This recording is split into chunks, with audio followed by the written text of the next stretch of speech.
Hi అండి, నమస్తే. కొబ్బరి లడ్డూయే కదా అని వీడియోను స్కిప్ చేసేస్తున్నారా? ఇలా అయితే మీరు ఖచ్చితంగా ఒక అద్భుతమైన రెసిపీని అయితే మిస్ అవుతారండి. ఇది అచ్చంగా కొబ్బరి లడ్డూయే, కానీ ఈ లడ్డూ చేసే ప్రాసెస్ వల్ల, అలాగే కలిపే ఒక ఇంగ్రీడియంట్ వల్ల దీనికైతే అద్భుతమైన టేస్ట్ అనేది వస్తుంది. చూడండి, చాలా సాఫ్ట్గా, ఎక్కడా గడ్డలు లేకుండా చాలా రుచిగా ఉంటుంది ఈ కొబ్బరి లడ్డూ అయితే. మీ పిల్లలు కొబ్బరి లడ్డు అంటే వద్దు అని వెళ్ళిపోతున్నారా? ఇలా ఒక్కసారి చేసి పెట్టండి. మీరు వద్దు తినద్దు అన్నంత వరకు అలా అలా తింటూనే ఉంటారు. అంత టేస్ట్గా ఉంటుంది ఈ లడ్డు అయితే. మరి ఈ లడ్డు చేసే ప్రాసెస్లో చిన్న డిఫరెన్స్ ఉందండి. అలాగే ఒక ఇంగ్రీడియంట్ కూడా మనం యాడ్ చేసుకుంటాం, కానీ మీరు మొదటిసారి చేసినా ఈజీగా చేసేస్తారండి.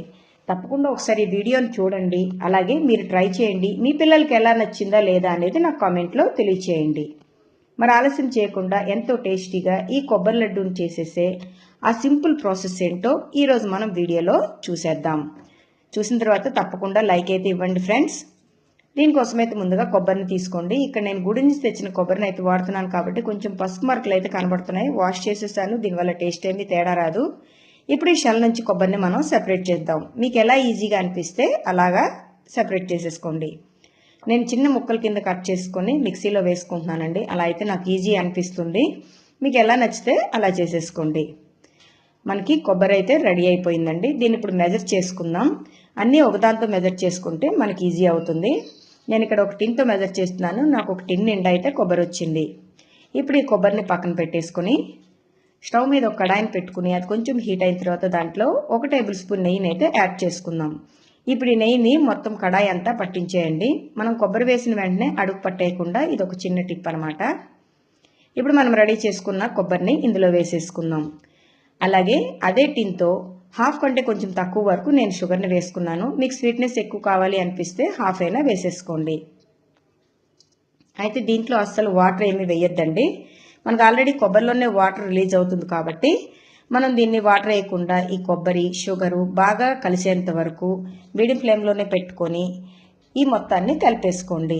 మనం వాటర్ వేసేస్తే మనకి కొబ్బరి మిశ్రమం దగ్గర అవడానికి ఎక్కువ టైం తీసుకుంటుంది కాబట్టి నేను ఇక్కడ వాటర్ని యాడ్ చేయట్లేదు. చూడండి, కొంచెం ఆల్రెడీ తడిగా వచ్చింది కదా. మీరు అలాగా కలుపుకుంటుంటే మనకి మిశ్రమం అనేది చాలా దగ్గరగా వస్తుంది. చూడండి, 7 నిమిషాలకు నాకైతే ఇలా దగ్గరగా వచ్చేసింది. ఒకసారి చూపిస్తాను మీకు. ఇది మనం చేతితో పట్టుకుంటే మనకి ఇలా లడ్డు ఫామ్ అవ్వాలి. అలా వచ్చేంత వరకు మీరు తిప్పేసుకోండి. ఇప్పుడు స్టవ్ ఫ్లేమ్ని లోలోకి అడ్జస్ట్ చేసుకొని ఈ మిశ్రమం మొత్తాన్ని ఈ కడాయి అంతా స్ప్రెడ్ చేయండి. ఇక్కడ మనం ఈ ఇంగ్రీడియంట్ని యాడ్ చేసుకుందాం. అదేంటో కాదండి, ఆ సింపుల్ ఇంగ్రీడియంట్ వచ్చేసి మనందరికీ అవైలబుల్గా ఉండే మిల్క్ పౌడరు. ఇది స్వీట్నెస్ ఉన్న మిల్క్ పౌడర్ అండి. ఇది నేను హాఫ్ కప్ తీసుకున్నాను. అయితే దీంట్లో దాన్ని డైరెక్ట్గా వేసేయకూడదండి. అలా వేసేస్తే మనకి మిల్క్ పౌడర్ అనేది గడ్డలుగా ఫామ్ అయిపోతుంది. సో ఒక స్ట్రైనర్ని తీసుకొని దాంట్లో ఒక్కొక్క స్పూన్ని వేసుకొని ఈ మిశ్రమం మీద అలా ఈవెన్గా స్ప్రెడ్ చేసేయండి. ఇలా స్ప్రెడ్ చేసిన తర్వాత మనం వేసిన మిల్క్ పౌడర్ అనేది ఈ కొబ్బరి మిశ్రమంలో కలిసిపోయేంత వరకు బాగా కలుపుకోండి. గుర్తుంచుకోండి ఫ్రెండ్స్, ఈ ప్రాసెస్ చేసేటప్పుడు అయితే ఖచ్చితంగా స్టవ్ ఫ్లేమ్ అనేది సిమ్లోనే ఉండాలి. ఇప్పుడు మొత్తాన్ని దీనంతటిని కలిపేయండి. అది ఈజీగానే కలిసిపోతుంది. అలా కాకుండా ఒకసారి వేసారంటే మీకు మొత్తం అది గడ్డల్లాగా ఫామ్ అయిపోతుంది.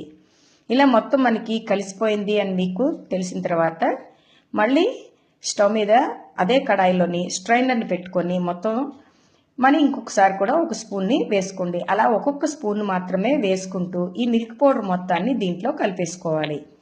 ఇలా కలుపుకుంటే ఈజీగా కలిసిపోతుంది. చూడండి, ఇలా దగ్గరగా అయిపోయింది కదా. ఇప్పుడు ఒక చిన్న ప్రాసెస్ చేయాలండి. అది కొంచెం డిఫరెంట్గా ఉంటుంది. వీడియోని అయితే స్కిప్ చేయొద్దు. ఇలా అయిన తర్వాత అడుగు ఫ్లాట్గా ఉండి మనం పట్టుకోవడానికి వీలుగా ఉండే ఏదైనా ఒక పాత్రతో ఈ మిశ్రమాన్ని దగ్గరగా నొక్కుంటూ మనం మొత్తాన్ని 1 to 1.5 minute పాటు ఈ మిశ్రమం మొత్తాన్ని మిక్స్ చేసుకోండి. దీన్నే తాంబూలం పట్టడం అంటారు. ఇలా చేయడం వల్ల లడ్డు సాఫ్ట్గా వస్తుంది, మంచి కలర్గా వస్తుంది. చేసిన రోజే కాదండి, 7 days తర్వాత తిన్నా కూడా మనకి చాలా టేస్ట్గా అదే ఫ్రెష్నెస్ని మీరు ఎంజాయ్ చేస్తారు. ఆ ప్రాసెస్ అయిపోయిన తర్వాత కొద్దిగా ఇలాచీ పౌడర్ని వేసుకుని ఒకసారి మొత్తం కలిపేయండి. ఈ తాంబూలం పట్టడం అనే ప్రాసెస్ మాత్రం మా నాన్నమ్మల కాలం నాటిదండి. వాళ్ళైతే అలాగే చేసేవారట. లడ్డు అనేది చాలా సాఫ్ట్గా రావడం కోసం, అది ఈవెన్గా కుక్ అవ్వడానికి మనకు ఆ ప్రాసెస్ అనేది హెల్ప్ చేస్తుంది. సో ఈసారి తప్పకుండా అలాగా ట్రై చేయండి. ఇలా మొత్తం కలిపేసుకున్న తర్వాత దాంట్లో 1 స్పూన్ నెయ్యిని వేసుకొని స్టవ్ ఆఫ్ చేసేసుకోండి. ఆఫ్ చేసుకున్న తర్వాత మనం చేతితో పట్టుకోగలిగే వేడి వచ్చేంత వరకు ఈ మిశ్రమాన్ని పక్కన పెట్టేయండి. చూడండి, మనకి ఇది కొంచెం గోరువెచ్చగా వచ్చింది. నెయ్యి మొత్తాన్ని ఒకసారి కలిపేసుకొని, మన చేతికి ఏమి నెయ్యి రాసుకోవాల్సిన అవసరం లేదండి. చాలా ఈజీగా లడ్డూలు ప్రిపేర్ చేసేవచ్చు. అస్సలు ఏమి మీ చేతికి అంటదు. చూసారు కదా ఎంత సాఫ్ట్గా మనకి మిశ్రమం కనిపిస్తుందో. లడ్డు రెడీ అయిపోయింది. ఇలా మొత్తం అన్నిటినీ మీకు కావాల్సిన సైజులో లడ్డూలాగా చుట్టేసుకోండి. అంతేనండి, ఎంతో టేస్టీగా, చాలా టెంప్టింగ్గా, జ్యూసీగా మనకి కొబ్బరి లడ్డు అయితే రెడీ అయిపోయింది. మనం తాంబూలం పట్టడం వల్ల, అలాగే మిల్క్ పౌడర్ యాడ్ చేసాం కదా, దానివల్ల లడ్డూకి అయితే మంచి సాఫ్ట్ టెక్చర్ వస్తుందండి. మొదటి రోజే కాదు, 7 days తర్వాత తిన్నా కూడా అదే టేస్ట్ని మీరు తప్పకుండా ఎంజాయ్ చేస్తారు. మరి వీడియో చూశారు కదా, ఇది మీకు నచ్చితే ఒక లైక్ ఇవ్వండి. అలాగే మీ ఫ్రెండ్స్ అండ్ ఫ్యామిలీ మెంబర్స్తో ఈ రెసిపీని తప్పకుండా షేర్ చేయండి. ఇది చేసి పెట్టిన తర్వాత మీ పిల్లలకి ఎలా అనిపించింది, నచ్చిందా లేదా అనేది నా కామెంట్ సెక్షన్లో తెలియచేయండి. లైక్ ఇవ్వడం మాత్రం మర్చిపోకండి friends. Thank you for watching.